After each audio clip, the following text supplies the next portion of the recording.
Mark's experience with Bilt Cash, new Southwest tiered promo offers, stacking Hyatt, and more. All of that coming up right now on MTM Travel. It's still a mess, people. It's still a mess.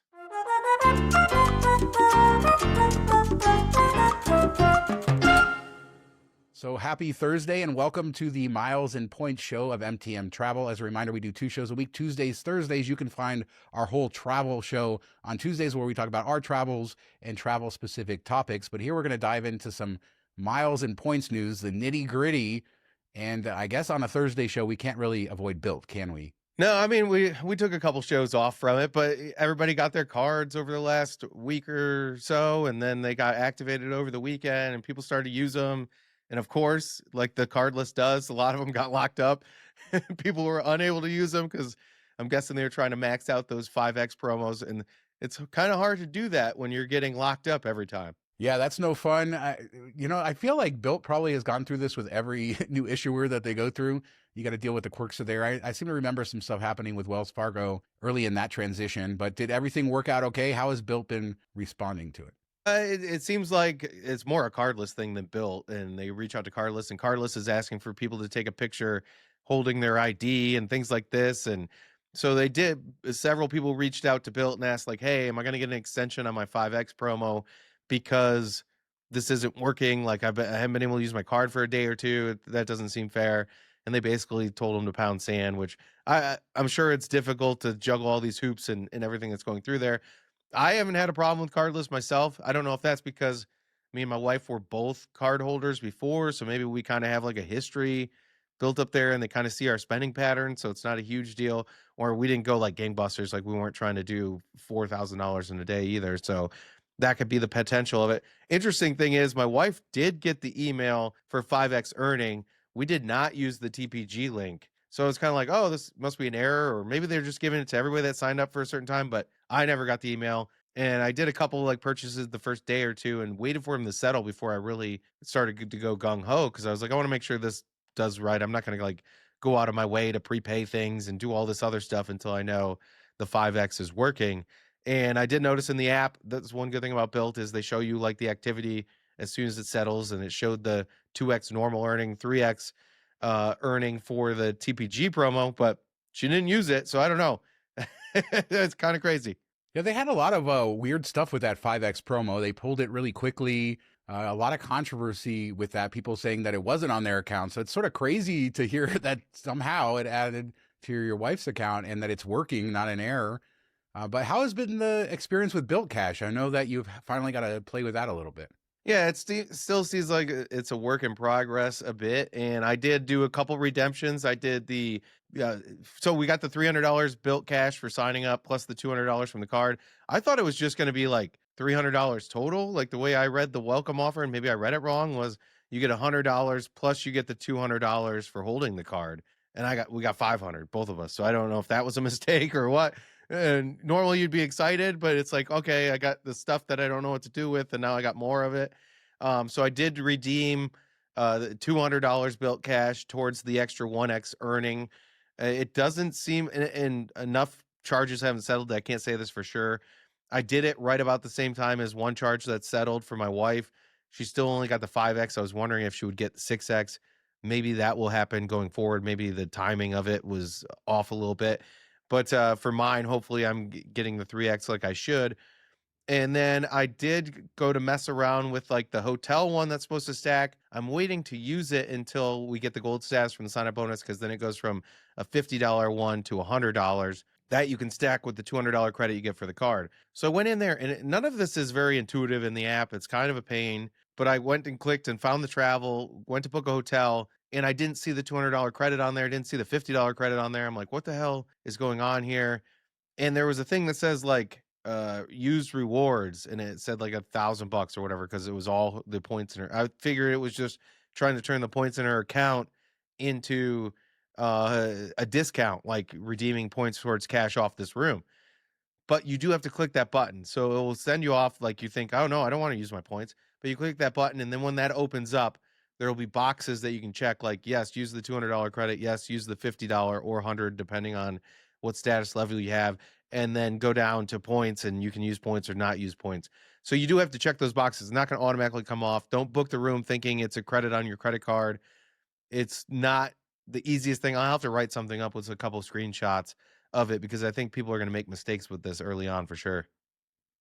Yeah, it does sound overly complicated and not always the easiest thing. A lot going on with that program. I mean, the whole thing is overly complicated. So I think you're going to need instruction manuals and books and lots of blog posts to be written about it. Anything else to add to the discussion about Bilt? Yeah, I went into the restaurant one, and I'm thinking it would work on any like Bilt dining restaurant. The $25 a month that you can use the tour. We have all this extra money. I'm like, oh, maybe I'll go somewhere, get a happy hour beer and a happy hour uh, wings or whatever it is. And you have to check out in the Bilt app processing thing. So you do have to like slide over in the dining and go to like, at least I'm assuming there's no instructions, there's no understanding of how this works. So I click on that, and then the nearest one is 200 miles away that accepts the inbuilt app dining. So that's pretty much worthless unless you live in a coastal city or somewhere like Vegas, like a major metropolitan area. I'm guessing nothing in Detroit, nothing, I don't think, in like Cleveland or anything like somewhat close. So that's kind of a pain, which is kind of surprising because we even have Chase, the Edit, Reserve, whatever the hell it's called, restaurants. We have a few of those. So we do have the high end things. So that should have been just like a credit on your card to use at Bilt dining restaurants. Kind of annoying. The Walgreens one, I did that. It just gives you a $10 Walgreens gift card. So I think that's maybe the best one. You should be able to hopefully lock that in like every month. Just go in there, redeem it. You get your Walgreens gift cards. You can add it to Apple Wallet. It did take like a day for it to actually work or settle in there that I could see the Walgreens gift card. And then I still couldn't even see the number until I added it to my Apple Wallet and had a QR code to scan. It's a little bit messy, but I'm just going to do that every month. Go to Walgreens like once every 4 or 5 months and redeem $50, whatever, because Walgreens is overpriced. But I feel like the more I think about this, we talked about it being a coupon book, but they're just giving you the choice of coupons. It's kind of worse because you don't get to go to just a restaurant and use that credit kind of like we can with other cards, which is annoying because they have this extra system. But I think they set this all up. Instead of getting the kickbacks from Amex gets from Resi or whatever, like they're getting a kickback from their partners. I think that they're hoping, hey, we're going to give you this little taste of a credit, and then you're going to spend more. And this is all things we make money on. They make money from Bilt Dining, the kickback. They make money through the travel portal. So they're hoping you use that $200 credit, but you book like $1,000 stay, and they make enough on that stay. So it's kind of like reverse. They're not getting the discount up front. They're hoping they make it off of you on the back end. That's the way I'm looking at this. Yeah, and that leads to a lot of complication and different things. And we talked ad nauseum about it, but just figure out if this works for you. And we'll still learn more. And one thing about Bilt, and to their credit, is they do adjust and improve, and they do listen to feedback. So hopefully the little complications, the things are are better. But you're right. They set this up exactly to make money. They know what they're doing. And they've been very specific about that from the beginning. They're not some big bank that has, that can throw $1 billion at a launch of a card. They need to make sure that it makes sense for them. And so you get with all this stuff. But anytime you have a program like this with complications, that means that there probably is some upside for people who pay attention. Yeah, that's true, but it's also true when you make it kind of complicated and people are turned off a little bit by that, and then it doesn't work smoothly. Like you have one chance to launch this. If it doesn't work smoothly, or people are getting frustrated trying to redeem this stuff that you gave them that they already found confusing, it's a recipe for disaster. Like at this point, I'm glad I signed up for the card for the sign up bonus. I'll try to maximize Bilt Cash. I know I'm going to lose Bilt Cash at the end of the year. I don't want to pay my mortgage with it. We've heard issues with mortgages being declined or payments not going through, even with wholesale mortgage, which is like their partner. I don't want someone else involved in my mortgage payment. That's the last thing I need to get a red flag on or get delayed or miss a payment or not pay attention. And I have enough hoops I need to juggle that I don't want to be focusing on that every month to make sure it's been paid. So I'm not messing with that. I'm probably going to lose Bilt Cash.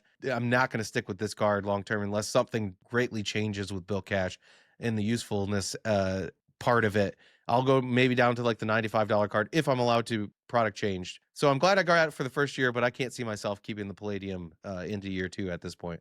Should we address my wardrobe change in the middle of the show? I was kind of hoping we'd just wait and see if people notice. They probably would. I mean, they always notice the weirdest little things, but I guess. Mark said something so over the top and outrageous, I spit out my coffee all over my shirt. And yeah, so no, he didn't. I just spit out my coffee. So let's move on to Southwest. I am so goofy. They launched this is something different, Mark, because Southwest, they have their new offer for their credit cards, which gives you a companion pass through February 28th of 27 plus points, but they tiered it. So all of their different cards have different points values that you get with the welcome offer. 40,000 with the Rapid Rewards Priority, 30,000 with the Premier, and 20,000 with the Plus, but they all do come with that companion pass. Have they ever done this before? I thought they were always the same. Yeah, I can't remember them ever doing this, which never made sense to me. And maybe this is the one smart thing the investment company has done, because why would I sign up for your expensive card if I can get the same amount of points paying? Back then, what was the fee? Like $59 or something for the plus? It was super cheap, $69. So why would I pay like a couple $100 more to get the same amount of points? It never made sense to me. So I think this is good business sense. You get to 20,000 at the lowest, up to 40,000 at the highest. Yes, the high card does have perks that can offset the annual fees, so it does work for somebody that's flying Southwest. But I think this makes a lot of sense of why they would do it this way, and it does lean you towards the bigger offer, because if you're getting those 40,000 points, you still have a shot at earning the companion pass later in the year for an extra year. It never made sense to have these cards that were so different, especially as they added more benefits and they increased the fees. You know, you talked about, what is it, 99 now for the cheapest fee on the cheapest card, where it used to be 59. Now we're 229 on the top card. But I think also when you spread out the difference, the extra 20,000 points, it always is going to make sense to do the priority card, given the bonus points you get and the other stuff that offsets that fee. I don't know, like it feels like a hack is dead, Mark. I always got the cheapest card, and now in order to do it, you're going to have to pay up on the annual fee to get the best welcome offer, and it probably makes sense to do that. Yeah, we'll have to see if this is the norm for all offers going forward, because they've owned Southwest for a bit. They haven't really done this at all. Everything's been lockstep.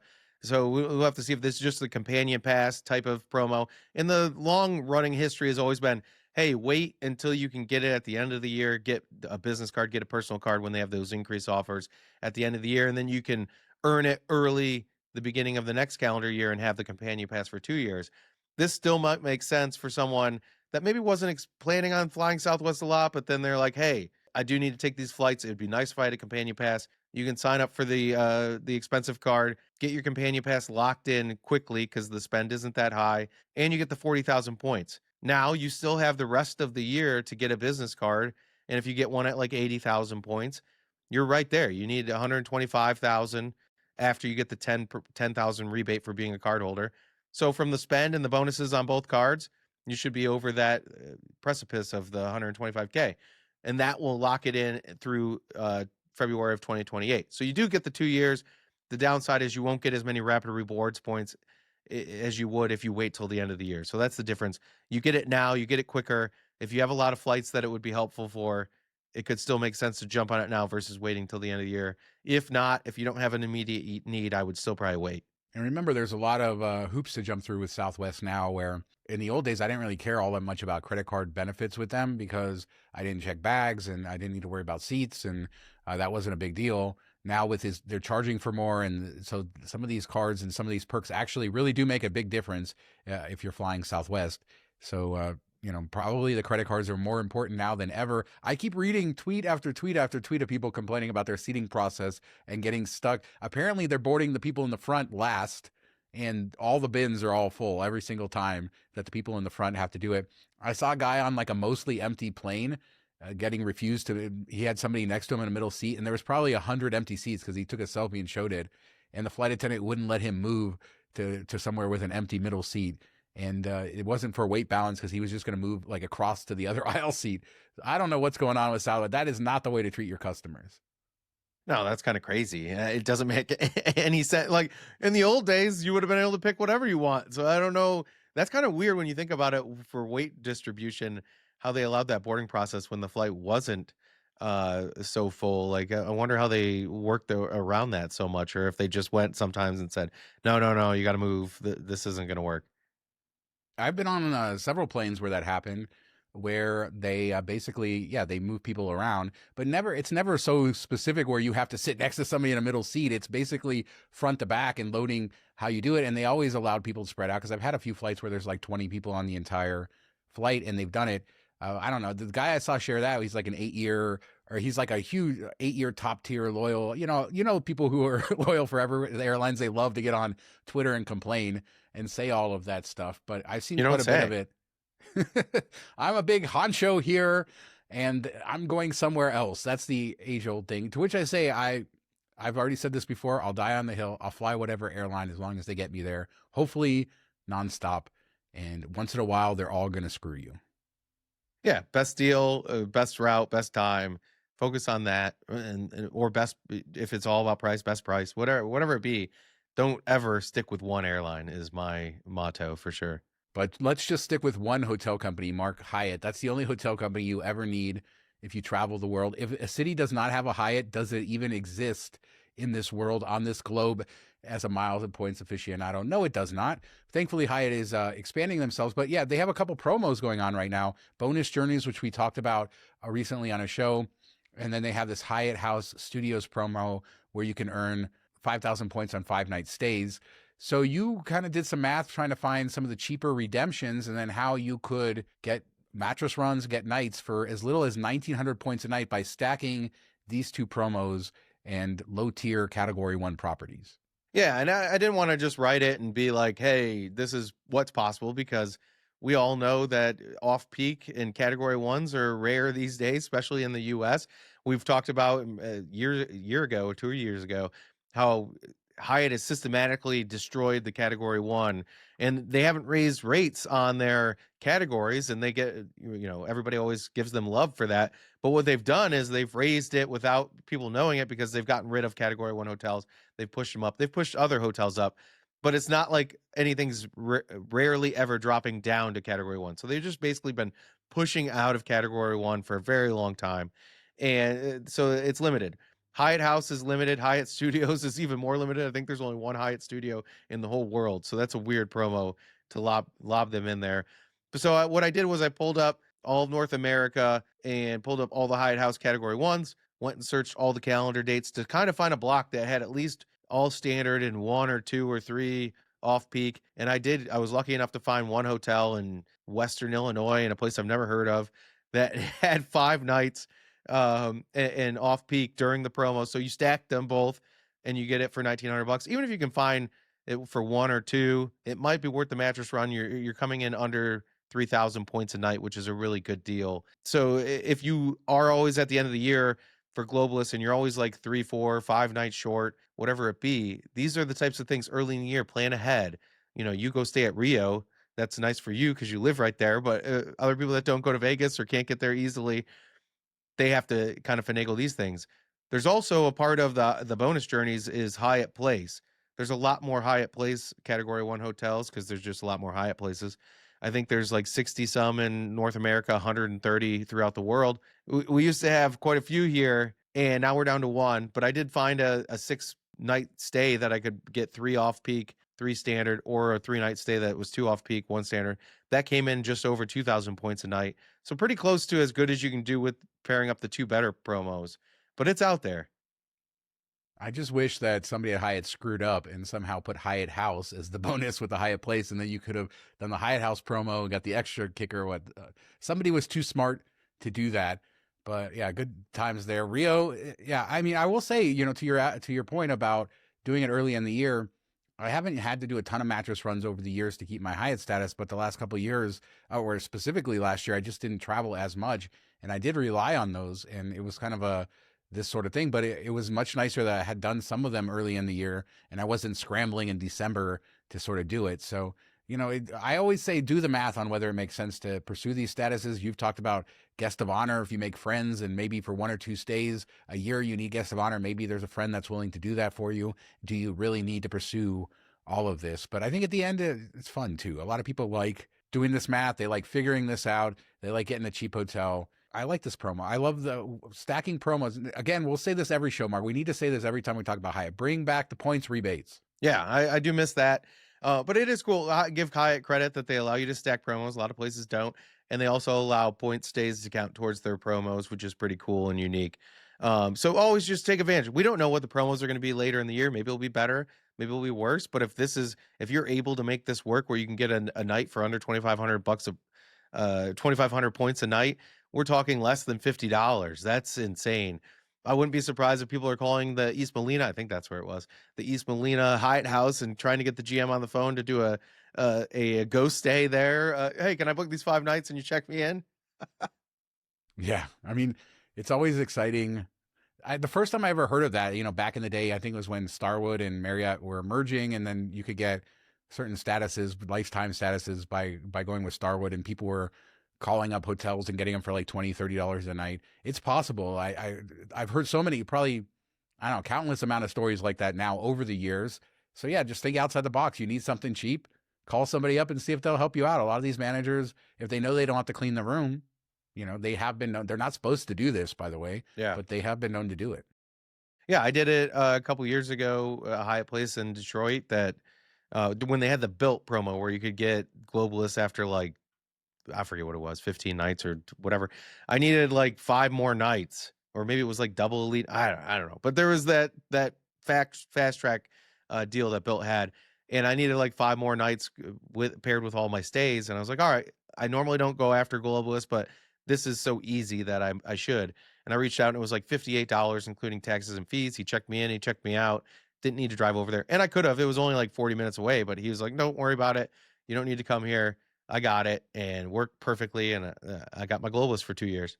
Well, we have one last credit card thing to talk about, Mark. US Bank business cards, and they have a bunch of increased offers on their cards, the Leverage, the Business Altitude Connect, the Triple Cash. I don't know. I mean, I read your whole article about this. Some of these aren't like blockbuster offers on any of these cards, but a lot of people don't know about US Bank, that they're maybe a little easier to get approvals from, especially when you're kind of in with them. We talked about the huge business banking bonuses a couple shows ago. So a lot of opportunity when you're in with them. But what are your favorite parts about these increased bonuses right now? Yeah, I think they're really great cashback cards for long term. Of some of the best business cashback cards out there, and they don't get any love. Nobody really looks at them. The bonuses are fantastic. $750 is always a nice sight. I did grab one for me and one for my wife. She already had 2 business Altitude Connect cards and got approved for the Triple Cash. I already had 1 business Altitude Connect, got approved for the Triple Cash. It was a pending application, so like 4 or 5 days later, they approved us both. So we got $750 coming. That one you earn 3% back on gas or charging under $200. Make sure you pay attention to that, under a $200 charge. So that's nice. If you have a Tesla or whatever, you normally aren't earning decent there. You can earn 3%. The Altitude Connect earns 4% up to $150,000 a year. That doesn't have the $200 cap. You do have to have a business or a bank, as US Bank checking account, to be able to cash that out at 1 cent per point. But we're talking 4% back on a big area of spend for a lot of people. That's kind of crazy. Plus, there's other things you can buy at gas stations. So these are overlooked. They don't count towards 524 because they're business cards, and their rules are really lax. Once you get in, there's no like 24-month rule. There's no 6-month rule. There's no 9-month rule. You can sign up for a couple of these. Yeah, I mean, basically since my first business card with them, I don't think I've ever had any issues getting approved at all. I haven't hit them all too hard over the years, and I don't even have a business card now. I should get one with US Bank. But a good bank, and I think if you're on the West Coast, like I don't know about a lot, but I have a local branches here too. And a couple times I've had to go in there, they've been really easy to deal with, very convenient. So just a very good experience, I would say, for many years with this bank. I used to have I don't know, 10, 15 years ago, I used to have all my checking there. But I've never had bad experiences. And they do have these, they're really known. I mean, they do have these increased cash back offers, specifically cash in your pocket quite often. And like you said, that's a huge chunk. Just throw it in the bank account or use it to offset your travel or anything else. And then it's also not affecting your 524. So yeah, this is another example of kind of playing the game at a deeper level. Yeah, and if you pair it up with a couple bank account bonuses, which we even talked about, you can load the bank account with a credit card up to $3,000. You can do several of their bank accounts. They have business checking, business savings, personal checking, personal savings. I don't know that using your US Bank card to load it would work towards the min spend. I'm not sure that I've seen anybody do that. But if you have, let us know in the comments. But if you could, that would be kind of crazy. Just hit the minimum spend loading your own U.S. bank checking account while you're earning bonuses. But yeah, if you do all the checking bonuses, all the savings bonuses, hit a couple of these credit card bonuses, we're talking like $5,000 in money that you made in a short period of time. It's out there. You can increase your income by doing things like these. If you have a 2-person household, that's even better. Yeah, and just like you said, you picked up one for you, one for your wife. That's $1,500. I mean, that's $1,500, $1,500, real money, cash in your pocket. And I don't know, however, any other way I can describe that, Mark. It's real. All right, so I think Are we just gonna say it again? I had like 3 other, greenback. That was what I was trying. I was trying to work the word greenback in there somewhere, and then I completely couldn't think of it. 1,500 greenback dollar bills. Ugh, I love that song. Ray Charles, shout out there. But we'd love to know what you guys think about anything we talked about on these offers. Hyatt, are you stacking the promos? Do you ever do that? Like, is it fun to just sort of like go and find which properties, even if you're not doing it? Always fun. Plus Southwest on the tiered offers and US Bank. Is that sort of a bank that you are learning about? Are you going to pursue that? Have you done those recent checking bonuses? Let us know down in the comments. We do our 2 shows a week. Tuesdays, we talk all about our travel, the fun that we're having. Thursdays, we get you in the weeds on the miles and points. Plus, Monday, Wednesday, and Friday over on Vegas. Don't forget to check that out. Thanks so much for watching. Talk to you next time. Please subscribe and like, everybody. Have a good weekend.